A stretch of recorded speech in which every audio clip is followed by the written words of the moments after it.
Hello, I'm Dr. Kimberly Douglas, and I am the chief contributor to the Substack, The Learning Landscape, where we are mapping 21st century learning. Thank you for being here. Thank you for hanging in here with me, and your comments and your suggestions. All your feedback is very meaningful. And so in the past few weeks, I've been talking to startup founders. In particular, I'm talking to EdTech founders. So this whole Substack is about reading what's happening in the learning landscape. And one of the important dynamics that's happening in this landscape is how individuals and small groups of people are building up new systems. We see that systems are crumbling around us at the local level, at the state level, at a federal level.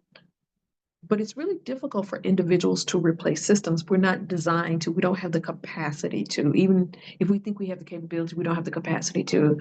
So it's important to think about the bigger picture and think about the systems that you can create and how you can work with other people to create these systems. So as we're thinking about creating systems, particularly like ed tech systems, so think about the technologies and the systems you might create to help homeschools. And if there is a cooperative Black family serving homeschools, what can you do for them with technological and technical solutions to help them along the way, or people who live in a certain part of town or are limited because of their rural location? What what can you do? So and really give your ideas a chance to work, because your solutions are absolutely needed in this environment. And I typically on this subject talk about adult learning. So, but any of the suggestions that I come up with here can be applied to K-12 learning or childhood learning, but also adult learning as well. So if you have an idea, comment here. Tell us about your idea. Tell us what you're working on. You can also just email me directly or message me directly and let me know what ideas are cooking. So I know many of you are doing archives and digitization. How can you turn that into a product or a tool or a system that is going to help families, that is going to help adult learners, help people as they are growing into lifelong learners? What can you do with that? And you're not as far away from an ed tech project as you may think you are. So to talk about, to frame the ed tech conversation today, I'm going to revisit something that I talk about frequently on my TikToks and inside of Substack. I talk about design thinking. And you see here, if you're looking at the slide, you see the process of design thinking. Typically, it is depicted as one that starts with defining a problem, empathizing with the user, ideating, coming up with an idea or solution to the problem that the user has, prototyping, so sort of putting it together to see how it might work. So putting a play card together with spit and glue and tape and see how it works, and then testing it out to see. And the reason why I'm revisiting this is because I ultimately want to get to a conversation about the data you need if you think you're going to prototype something in ed tech. The data you need so that you don't waste your time, your money, and your energy and waste your relationships, the social capital that you have, that you invest it wisely by doing the things that make sense and that are data led, data enhanced, data supported. But typically, the design thinking process, most people depict it as starting with defining the problem, empathizing with the user, ideating, prototyping, and testing. In this depiction, it starts with empathize with the user, which is where I would start, but it's also not where most people start. When most people have an idea, it's very self-centered. It's usually based upon something, some experience they've had that they've encountered, a pain point that they've had that they want to fix and make sure that other people have not had, do not have this, do not experience this pain point or don't experience it to the degree that they have. So it typically is very self-centered. But again, this is not a hard and fast linear process. So we can talk about it as a very dynamic, multi-stage, fluid process. Okay. So what most diagrams tell you to do is to identify the problem that you're solving, then empathize. And so what are the needs of your users? And by the way, this design thinking comes from the world of design engineering, but you can use this for anything, for any product, any service, any process. You can use this. I use this logic, this thinking to develop a morning routine for my son when he was very young. So who is the user? What problem are they having? How do we empathize with their needs and with their wants? What solution do I have? Let's try this solution out. Let's test it out and let's learn from the test. Okay.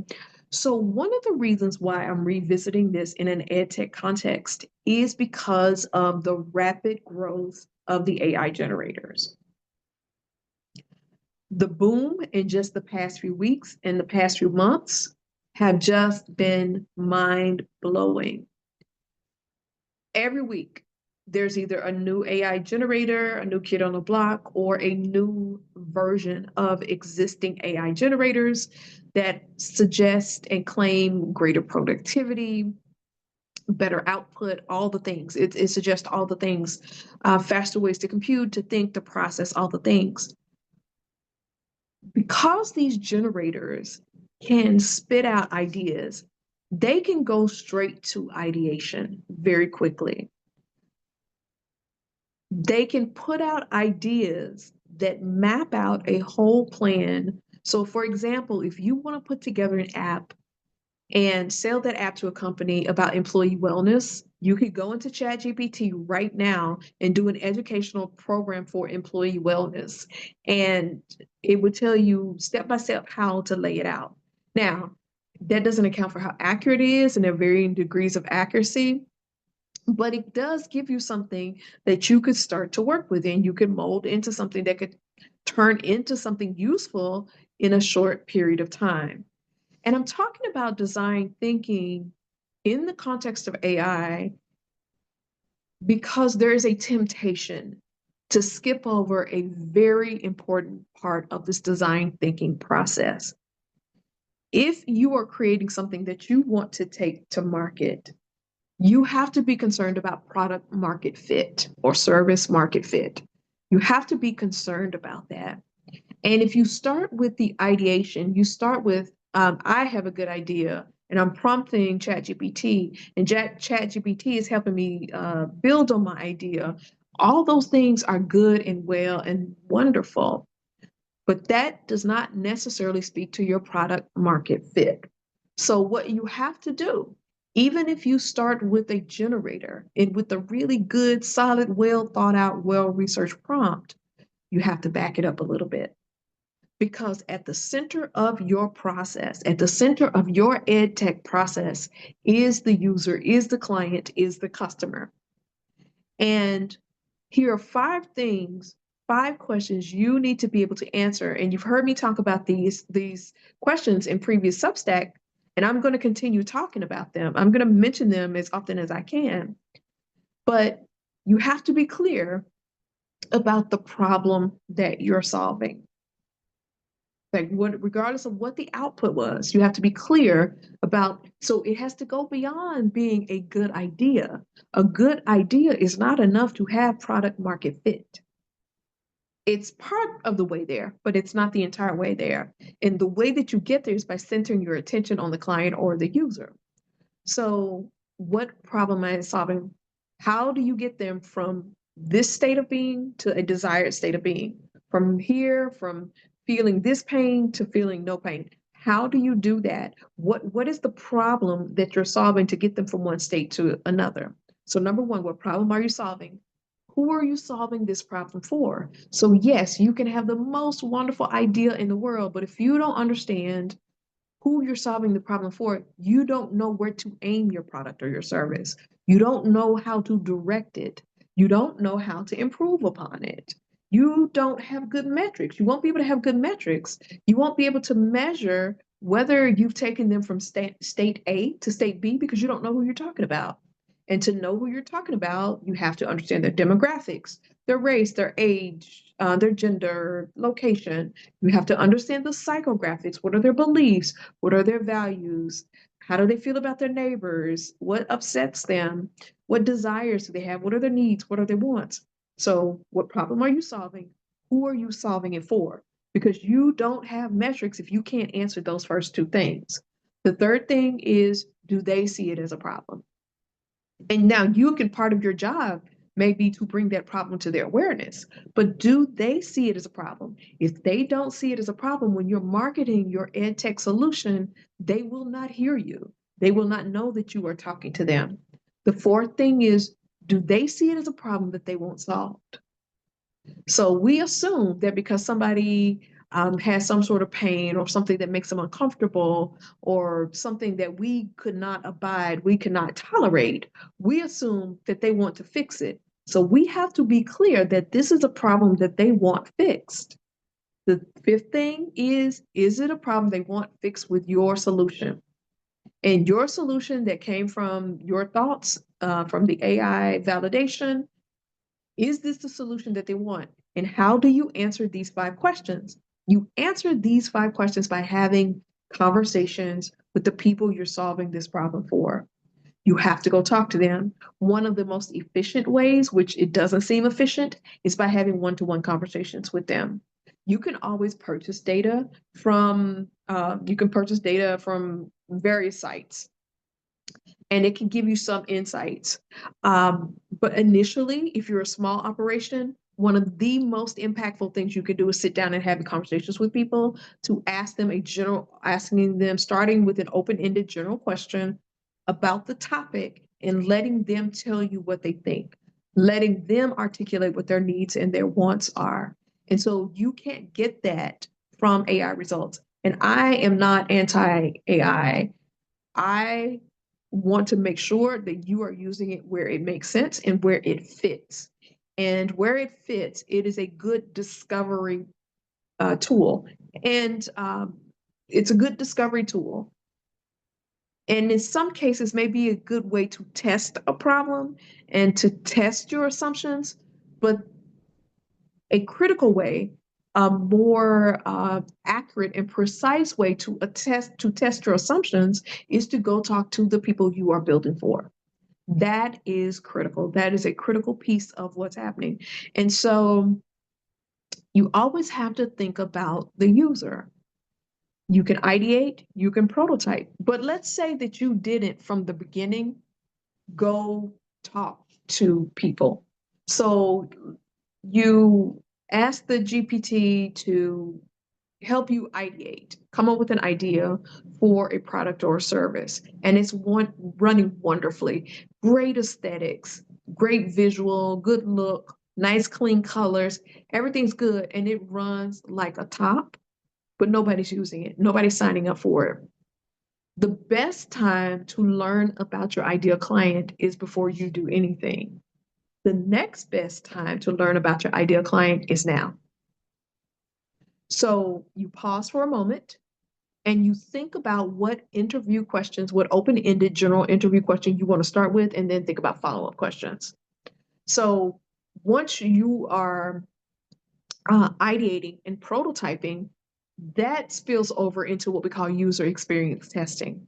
But you can back up from that. You can back up from the user experience testing, back away from the machine, back away from the tool, and go back and talk to them about the problem they perceive.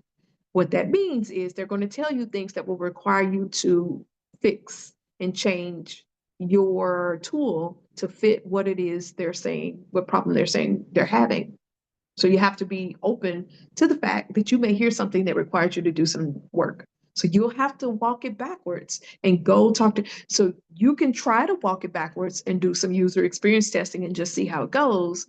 But that can become very frustrating because you may be fixing something for people who will never use your product or your service anyway.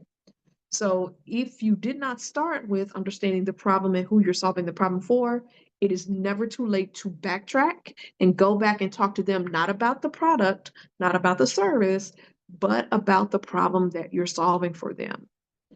This is going to help you in the short term. It's going to help you in the long term when you start marketing, you start your sales process, because you will know exactly who you're talking to and they will be able to hear you through all of the noise that's out there in the market.